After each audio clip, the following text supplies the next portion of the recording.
मैं यहाँ पे खुरम की बात करूँगा। देखिए जब आप का एक ये पैशन होता है बाजू का, मुझे अभी पिछले दिनों में देख रहा था खुरम से कोई क्रिश्चियन हुआ कि क्यों खेल रहे हैं। आपको पता है कि ये कॉलिन वुड जो है ये अभी पिछले दिनों फर्स्ट क्लास से रिटायर हुए हैं। इंटरनेशनल उन्होंने कोई मेरे ख्याल से 8-10 साल पहले छोड़ 2010 में T20 वर्ल्ड कप जीते थे उनकी कप्तानी में इंग्लैंड, और वो अभी आके कोई 44-45 साल तक वो कोचिंग भी की, फर्स्ट क्लास क्रिकेट खेलते रहे। अच्छा। इससे पहले ग्राहम हिक की अगर मैं बात करूं तो वो 47 एज तक खेलते रहे। तो देखिए ये जो नंबर्स होते हैं ना, ये एज तो एक नंबर है। अगर आप फिट हो, आपका पैशन हो, देखिए ग्रेड 2 के लिए मैच खेल रहे हैं, पॉडकास्ट के मैचेस हो रहे हैं, ये जाएंगे, ये क्वालिफाई करेंगे, नेक्स्ट ईयर ये फर्स्ट क्लास खेलेंगे। तो देखिए ये पैशन ही आपके लिए बहुत ज़रूरत, क्योंकि इस क्रिकेट ने हमें बहुत कुछ दिया है, इस मुल्क ने हमें बहुत कुछ दिया। तो हमें जो है वो कहते हैं ना पे बैक कैसे देना चाहिए, यही वो पे बैक है जो कि हम इस तरह दे सकते हैं।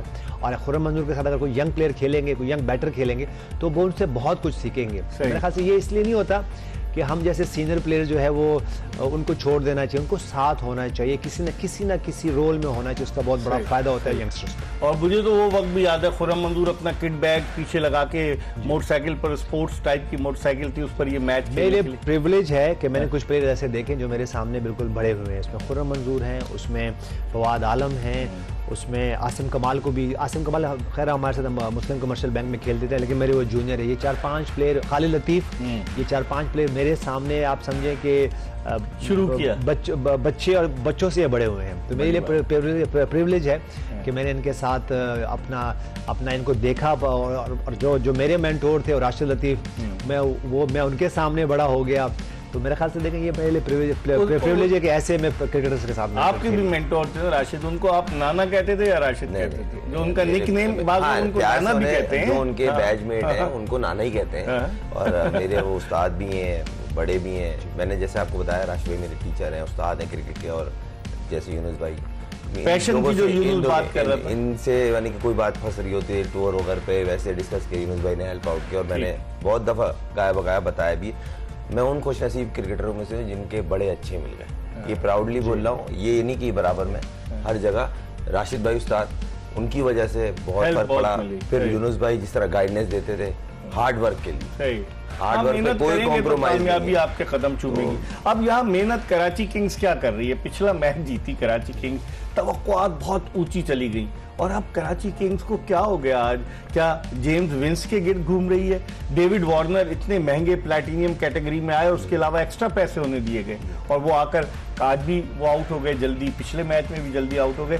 देखते क्या है, क्या खुद एतमादी कराची किंग्स को ले डूबी? टारगेट ज्यादा था, बॉलिंग अच्छी थी, या बैट्समैनों की गलती थी? यूनुस क्या? देखिए मेरे ख्याल से एक तो ये जो डिसीजन किया है ना आज एक लाहौर कलंदर्स ने, कि अगर मैं पिच की देखूं एज अ बैटर में देखूं तो आसान नहीं था। जो पहले पावर प्ले के जो 6 ओवर हुए उसमें लग रहा था कि शायद यहाँ पे मुश्किल से 150 रन होंगे, लेकिन हम जो बात करते हैं कि पार्टनरशिप का होना बहुत ज़रूरी है। ठीक है, T20 क्रिकेट तो है, बहुत सारे एक्सक्लूसिव बल्कि एक्सपेंसिव शॉट्स आपको खेलने पड़ते हैं, ये डिमांड है, ये एक्सपेक्टेशन है क्राउड की, हम सब की, कि फ़खर जमान आएंगे, डेरन मिचेल खेलेंगे आएंगे और वो बहुत सारी हिट आउट करेंगे बाउंड्रीज को। लेकिन उन्होंने स्मार्टली, ठीक है, फ़खर जमान लकी रहे, उनको एक चांस मिला और फिर उन्होंने वो कैश किया, और 125 रन की जो पार्टनरशिप हुई है 70 बॉल्स पे, उन्होंने इनकी अगर मैं बैटिंग की आज जो बैट्समैनशिप देखूं तो बहुत सारे सिंगल्स, बहुत सारे डबल्स, उनका जो एक दूसरे को कॉम्प्लीमेंट करना था वो बहुत ज़बरदस्त था। और फिर जैसे ही स्पिनर्स आए, मुझे लगता है जो वीक पॉइंट है कराची किंग्स की बॉलिंग में वो है स्पिनर्स का। और अगर मैं ऑपोजिट अभी देख लूँ, लाहौर कलंदर जब बॉलिंग कर रही है तो उनके पास जो स्पिन ऑप्शंस हैं वो बहुत अच्छे हैं। तो मेरे ख्याल से ये वो एक डिपार्टमेंट है जिसमें वो कराची किंग्स लैग कर रही है। इवन अगर पहला मैच भी देखें जब 235 रन इनके अगेंस्ट हुए हैं तो उसमें भी एग्जैक्टली यही था कि वहां पे जब स्पिनर्स आए तो स्पिनर्स की जो है ना बहुत ज्यादा रन उन्होंने कंसीड किए थे उस वक्त। तो मेरे ख्याल से, और फिर जिस तरह अब्बास अफरीदी का फॉर्म में नहीं होना उनकी तरफ से, क्योंकि वो एक 4 ओवर में 47 रन, और हम देखिए हम बार बार एक बात कर रहे हैं, वेरिएशंस की बात कर रहे हैं, फिर हम वो जो उनके जो बैक ऑफ द हैंड आता है, कल खुर्रम ने बहुत अच्छा एक्सप्लेन किया उस्मान तारिक को, कि हाथ जब ऊपर से आता है, साइड से आता है, तो बड़े डीपली जो है इन्होंने एनालाइज किया। मेरे ख्याल से देखें, जब आप स्लो ऑन करेंगे और इस तरह के जो बैक ऑफ द हैंड करेंगे, अगर वो आपकी आई लाइन से ऊपर नहीं होगा और वो जो आपके लो ट्रेजेक्टरी पे आ रहा होता है बॉल, तो वो इजी है उसके लिए। और आज भी ऐसे हुआ, दो कि उन्होंने डेरिल मिचेल को आउट किया, लेकिन वो जो बॉल उन्होंने जब जहां पे उन्होंने पिच किया था बहुत बाहर था, तो इस वजह से देखिए ये वो पॉइंट्स है जो कि आपको। और फिर अगर मैं हसन अली की बॉलिंग की बात करूं तो उन्होंने दिखाया उसी पिच पे जहां उन्होंने 4 आउट किए, उन्होंने पहले फेज में कैसे बॉलिंग की, फिर दूसरे फेज में कैसे बॉलिंग की। तो ऐसा नहीं था कि पिच कोई आसान थी या पिच मुश्किल थी। वही वाली बात है कि आपकी अगर क्वालिटी आपके पास है, आपके पास एक्सपीरियंस है और वाइजली उसको आप यूज करते हो तो उसका फायदा होता है। हसन अली नए हेयर स्टाइल के साथ जिस तरह से उन्होंने आज बॉलिंग की, 4 विकेट नहीं, बड़ी अच्छी उन्होंने बॉलिंग की, जहां पर के दूसरे बॉलर्स की पिटाई हो रही थी, उन्होंने सिर्फ 28 रन देकर 4 विकेट। आप कैसे देखते हैं कि जिस तरह यूनुस कह रहे हैं, एक तो खुशकिस्मत रही लाहौर कलंदर्स, मैंने देखा है कि जब भी फखर जमान का कैच ड्रॉप होता है, नो बॉल पे आउट हो जाते हैं, वो रन जरूर करते हैं। और आप भी जब स्टेडियम जाते हो मैच देखने के लिए? हाँ, मैं जाता हूँ, मैं तो क्या आप उनको सपोर्ट भी करते हैं? सपोर्ट करता हूँ, मैं तो कल भी लाहौर कलंदर्स को सपोर्ट कर, लेकिन फखर जमान का सिफर पे बड़ा आसान कैच छूटा जेम्स विंस से, ऐसा लग रहा था कि बहुत आसान, और फिर उसके बाद वो 75-76 रन कर गए। और जो पार्टनरशिप जिस तरह यूनुस कह रहे थे, 25 पे 2 विकेटें गिर गई थी और ऐसा लग रहा था कि लाहौर कलंदर्स का ये डिसीजन सही नहीं है, लेकिन फिर क्या पार्टनरशिप हुई, क्या नहीं। पहले मैं हसन अली की बात का जवाब दे देता हूँ।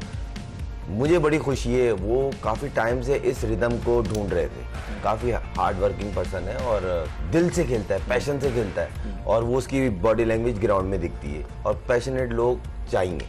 और वो चीज़ इसके दोनों मैचों में दिखी है। उसकी बॉल में जिप दिखा है, main cheese he of the pitch ball निकल रहा है, जो मिसिंग हो गई थी इसकी रीहैब के बाद। उसके बाद इसने इन दोनों मैचों में जितनी ऑर्गेनाइज बॉलिंग की है, कैलकुलेटेड, हार्ड लेंथ, फिर फुल लेंथ, उसमें पेस को वेरी करना, खास तौर जो आखिरी 2 ओवर में इसको मार पड़ ली थी, अब वो चीज में थोड़ा डिफरेंस आया है। लास्ट मैच में इसको आखिरी 2 ओवर में मार पड़ी है, मगर इस मैच में इसने जो बॉलिंग की है, पेस को, लेंथ को, लाइन को वेरी किया है और कोशिश की विद इन स्टंप या बॉडी में, ताकि बैट्समैन के हाथ सीधे ना हो, जिससे उसको मारने में हेल्प ना हो। अब बात कर लेते हैं कलंदर की। सबसे अच्छी चीज ये कि अगर फकर को चांस मिलता है, अगर, तो वो टीम को किनारे लगाता है। ये उस लड़के की क्लास है, आप उठा के देखें। आपको याद करें 18 जून 2017 को चैंपियंस ट्रॉफी के फाइनल में नो बॉल आउट हुआ और उसके बाद उसने सेंचुरी स्कोर कर दी। ये अच्छी चीज है। देखें, बहुत कम प्लेयर होते हैं जिनको चांस मिले, वो फिर भी आउट हो जाते हैं, और वो कंसिस्टेंट इस चीज में इतना है कि अनफॉर्चुनेट अगर चांस मिल जाए फिर वो नहीं छोड़ता, फिर वो सामने टीम को घर तक छोड़ के आता है।